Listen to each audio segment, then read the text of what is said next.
그러므로 형제들아, 우리가 예수의 피를 힘입어 성소에 들어갈 담력을 얻었나니 그 길은 우리를 위하여 휘장 가운데로 열어놓으신 새로운 살 길이요 휘장은 곧 그의 육체니라. 또 하나님이 집 다스리는 큰 제사장이 계심에 우리가 마음의 뿌림을 받아 악한 양심으로부터 벗어나고 몸은 맑은 물로 씻음을 받았으니 참 마음과 온전한 믿음으로 하나님께 나아가자. 또 약속하신 이는 미쁘시니 우리가 믿는 도리의 소망을 움직이지 말며 굳게 잡고 서로 돌아보아 사랑과 선행을 격려하며 모이기를 패하는 어떤 사람들의 습관과 같이 하지 말고 오직 권하여 그날이 가까움을 볼수록 더욱 그리하자. 구약교회, 구약의 이스라엘 백성들, 구약교회와 신약교회, 오늘날 우리의 신약의 교회와 다른 특징이 있다면 대표적인 것은 온전함이라고 할 수 있을 것 같아요. 온전함. 구약의 제사는 반복적으로 계속 드려야 됩니다. 그 상황이 생겼을 때마다 또 제사 드리고 또 제사 드리고 또 제사 드리고.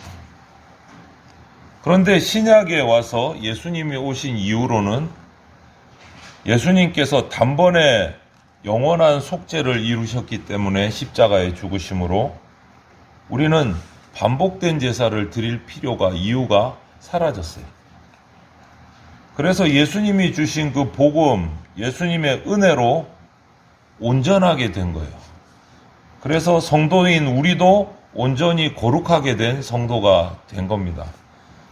그래서 우리는 온전한 믿음으로 제사를 하나님께 드릴 수 있게 됐어요. 그 온전함이라는 게 뭔지를 오늘 우리가 살피면 좋겠습니다. 온전한 믿음을 주셨습니다. 그 온전한 성도의 믿음은 하나님께서 온전하게 하신 거예요. 제사장들이 구약에 반복적으로 드려야 했던 그 구약의 제사는 사람의 죄를 완전히 깨끗하게 사할 수가 없어요. 그때 그 경우마다 육신을 깨끗하게 하는 걸로 끝났어요. 하지만 예수님께서 십자가를 통해서 드린 그 단번의 제사는 우리 인간 전체의 죄를 영원히 사해 주셨어요. 이것을 믿음으로 우리는 온전하게 거룩하게 되는 거죠. 또 하나님은 구약의 이스라엘 백성에게 그 법을, 그 계명을 돌비 2개에다가 새겨 주셨습니다. 모세에게 내려주셨죠. 오늘날 신약의 우리 성도들에게는 그 법을, 말씀을 보면 우리 마음, 각자의 마음에 두시고 각자의 생각에 기록해 두셨다라고 말씀하세요. 돌비가 아니고.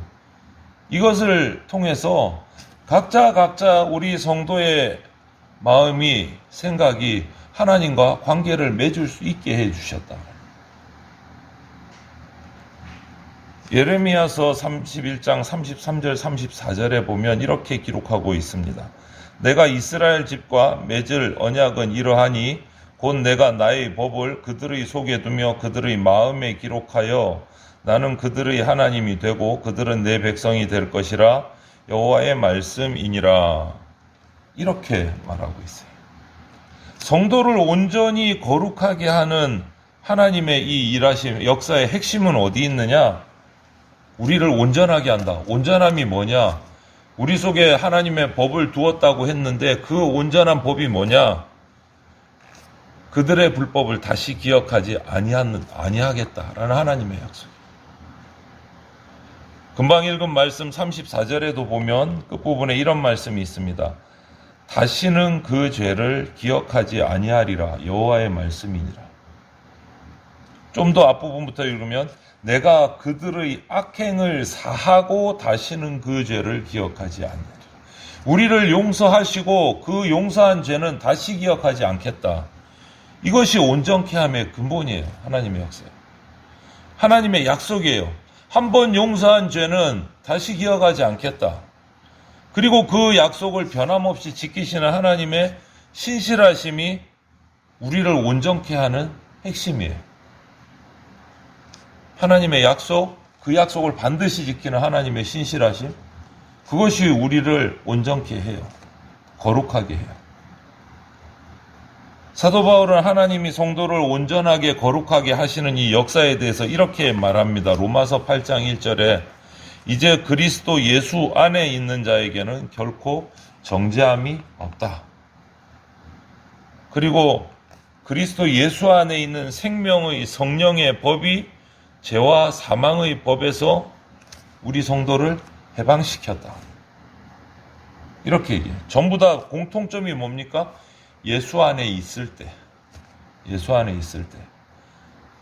예수 그리스도의 십자가 보혈의 공로, 그 공로 안에 믿음으로 나아갈 때 정죄함이 없고 죄와 사망의 법에서 해방된다. 예수 안에 있을 때. 그것이 우리를 온전케 하는 하나님의 뜻인 거예요. 그렇게 온전함을 받은 우리들은 어떻게 합니까? 하나님께로 나가야 돼요. 그 믿음을 가지고. 예수 그리스도의 희생으로 거룩하다, 온전하게 거룩해졌다, 죄사함 받았다 라고 인정받은 성도는 구약의 제사장들과는 다르게 예수 그리스도의 피를 힘입어서 하나님 앞으로 성소로 나갈 수 있는 담력을 얻었습니다. 오늘 본문 말씀 19절에 있는 것처럼. 구약에는 백성이 하나님께로 바로 나갈 수가 없었어요. 양을, 소를, 비둘기를, 제물을 가지고 성막으로, 성전으로 나가서 제사장에게로 나갔어요. 하나님께로 나가지를 못했어요. 제사장에게 나가서 제사장에게 제물을 드려서 하나님께 제사 좀 드려 주십시오. 그래서 제물을 잡고 제사를 올리고 태워드리고 흔들어드리고 제사장이 하나님 앞에 나갔어요. 백성이 하나님 앞에 나갈 수가 없었어요. 그런데 예수 그리스도를 통해서 우리가 이제 직접 하나님께 나갈 수 있는, 성소로 들어갈 수 있는 담력을 얻었다. 길을 열어주셨다. 성소의 휘장을 찢으신 분, 십자가에 못 박히시고 숨을 거두실 때 그 몸이 찢기듯이 하나님께로 나가는 길을 막았던 성소의 휘장을 찢으신 분, 그분이 바로 예수 그리스도고 그 휘장이 바로 예수 그리스도의 몸이다 라고 표현하고 있는 거예요. 그 예수님으로 말미암아 우리는 이제 하나님 앞에 온전함을 입어서 직접 담대히 나아가서 기도할 수 있고 예배할 수 있고 간구할 수 있게 됐다. 하나님께로 나가는 온전한 믿음을 우리가 받게 되었다 이거죠.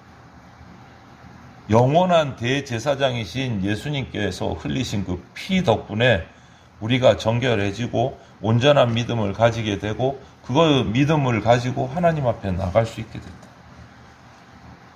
이런 우리에게 주어진 이런 믿음은, 온전한 믿음은 하나님의 약속의 신실하심에 그 뿌리를 받고 있다라는 것을 우리가 반드시 기억해야 돼요.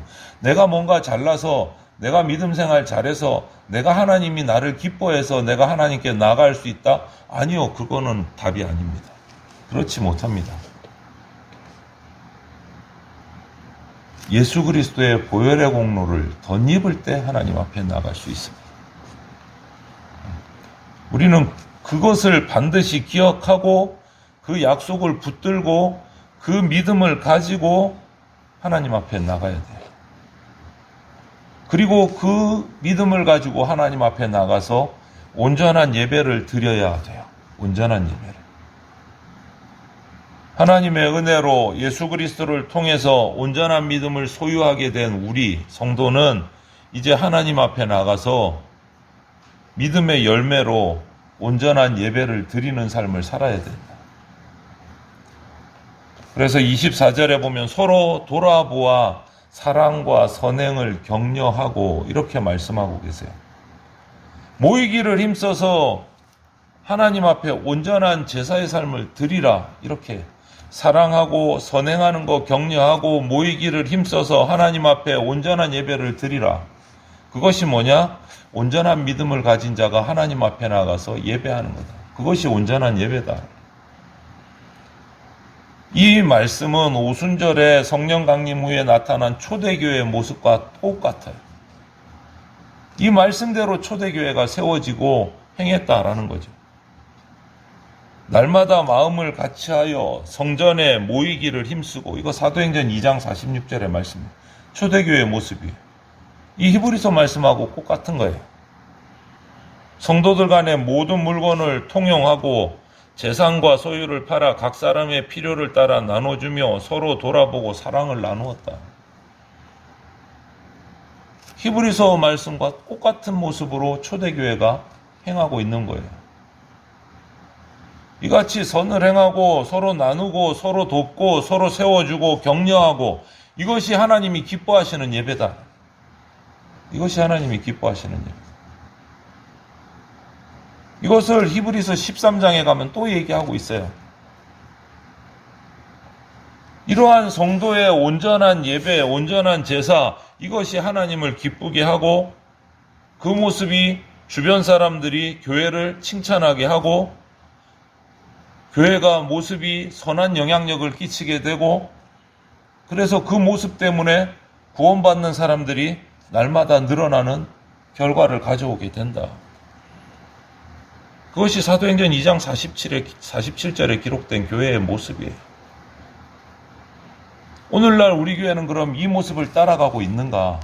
우리가 날마다 고민해야 되는 거예요. 날마다 고민해야 돼요. 그런데 살펴보면 사실 온전하지 못한 부분이 군데 발견이 돼요. 아, 이것도 부족하고 저것도 부족하고. 하지만 우리가 온전하다, 거룩하다 선언하신 그 하나님의 은혜 속에서 하나님 앞에 담대히 나가는 것이 믿음이야. 내가 완벽해서 우리가 모자란 것이 하나도 없어서 완벽해졌느냐? 그렇지 않다라는 거죠. 우리가 부족함에도 불구하고 예수님의 보혈로 말미암아 온전하다 불러주시는 거예요. 완벽하다 불러주시는 거예요. 우리 속에는 아직도 죄성이 남아서 부족한 부분이 그때그때 발견돼요. 하지만 나갈 수 있는 길을 예수 그리스도의 십자가를 통해서 주셨기 때문에 우리는 끊임없이 나가는 거예요. 쓰러지면 또 일어나서 또 나가고 실패하면 일어나서 또 그 실패를 부둥켜 안고 또 나가는 거예요. 왜? 그 근거가 우리 인간에게 있는 것이 아니고 예수 그리스도에게 있기 때문에 우리는 또 나갈 수 있는 거예요. 담대하게 또 나갈 수 있는 거예요. 내가 부족해서 내가 모자라서 예수님 앞에 창피해서 못 나가겠다. 다 그래요. 인간의 모습이 창피하지 않고 완벽해서 하나님 앞에 나올 수 있는 사람은 이 세상에 단 한 명도 없습니다. 내가 준비돼서 하나님 앞에 나오는 사람 단 한 명도 없습니다. 다 창피하고 부끄럽고 모자라고 덜 떨어졌어요. 그럼에도 불구하고 우리가 하나님 앞에 담대하게 나올 수 있는 것은 예수 그리스도의 십자가 보혈의 공로 때문에 나올 수 있게 해 주셨기 때문에 나오는 거예요. 그것을 근거로 예수님을 붙들고 나와야 됩니다. 예수님을 붙들고. 그리고 나와서 내가 잘난 거 하나도 없는 우리들이기 때문에 서로 돌아보고 서로 사랑하고 서로 선행을 우리 착하게 살자 서로 격려하는 거예요. 나는 잘났고 너는 부족하고 이게 아니라는 거예요. 다 부족한데 서로 격려하는 거예요. 서로 사랑하는 거예요. 그것이 초대교회의 모습이었어요. 그렇게 살라고 지금 말씀하고 계신 거예요. 우리가 이렇게 교회에서 살아가야 될 모습이 왜 이렇게 살아야 됩니까? 이렇게 살아야 구원받습니까? 아니요. 순서는 바꾸지 말라고 정말 강하게 여러 번 말씀드렸어요. 우리가 이렇게 살아야 구원받는 게 아닙니다. 구원받았기 때문에 이렇게 살려고 애쓰는 겁니다. 절대 순서가 뒤집히면 안 돼요. 다시 한번 말씀드립니다. 구원은 오직 예수 그리스도로 말미암아 받습니다. 예수 그리스도를 믿음으로 그 안에서 받아요. 다른 조건 하나도 없습니다. 구원은 그렇게 받았고 그 구원이 너무 감사해서 너무 감격해서 너무 기뻐서 사랑하는 거예요. 착한 일을 하는 거예요. 서로 돌보아 주는 거예요. 서로 세워주는 거예요. 왜? 내가 구원받은 기쁨이 있기 때문에. 사랑은 기독교의 핵심이에요. 사랑과 선행은 말로만 되는 게 아니고 행동으로 표현돼야 돼요. 교회 간판이 걸린 곳만 거룩한 곳 아닙니다. 교회 간판이 걸려있는 예배당 건물만 거룩한 곳 아닙니다. 하나님의 이름으로 예수 그리스도 안에서 사랑과 선행을 격려하는 그 거룩한 사람들이 모인 곳이 거룩한 곳이 되는 거예요, 여러분. 예배당에 모였을 때만, 여기 모여서 예배 드릴 때만 거룩한 게 아니다라는 거예요.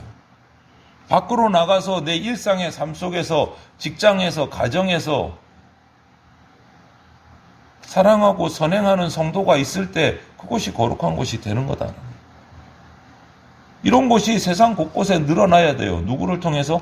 예수 그리스도 안에 있는 온전한 성도들을 통해서, 저와 여러분들을 통해서. 마지막 때가 되면 사람들은 모이기를 패할 것이다 말씀하고 계세요. 그래서 오늘 25절에 예수님의 재림이 가까울수록 어떻게 하라고 합니까? 모이기에 힘쓰라. 모이기에 힘쓰라. 왜 그렇습니까? 베드로전서 5장 8절을 보면 날마다 더 기승을 부릴 사탄의 역사 때문에 혼자 떨어져 있으면 안 된다. 모이기를 힘쓰라. 모이기를 힘쓰라. 모이기를 패하는 어떤 사람의 습관과 같이 하지 말고 오직 권하여 그 날이 가까움을 볼수록 더욱 그리하자. 오늘 25절 말씀이에요. 그리고 베드로전서 5장 8절에 보면 근신하라 깨어라 너희 대적 마귀가 우는 사자같이 두루다니며 삼킬 자를 찾느니. 사탄을 이기려면 혼자 있어가지고 될 게 아니에요. 영적인 사탄의 존재는 우리 인간보다 뛰어나는 게 사실입니다. 혼자 감당할 수 없습니다. 같이 모여서 주 안에 뭉쳐 있을 때 이겨낼 수 있다. 모이기를 힘쓰라. 이런 때가 점점 심해진다라는 거예요. 주님이 오실 때가 가까워올수록 사탄의 발악은 더 심해지고 더 강력해집니다. 이런 때에 교회 공동체를 떠나서 혼자 신앙 유지하겠다. 정말 위험한 행동입니다. 자신을 과신하면 넘어지게 됩니다.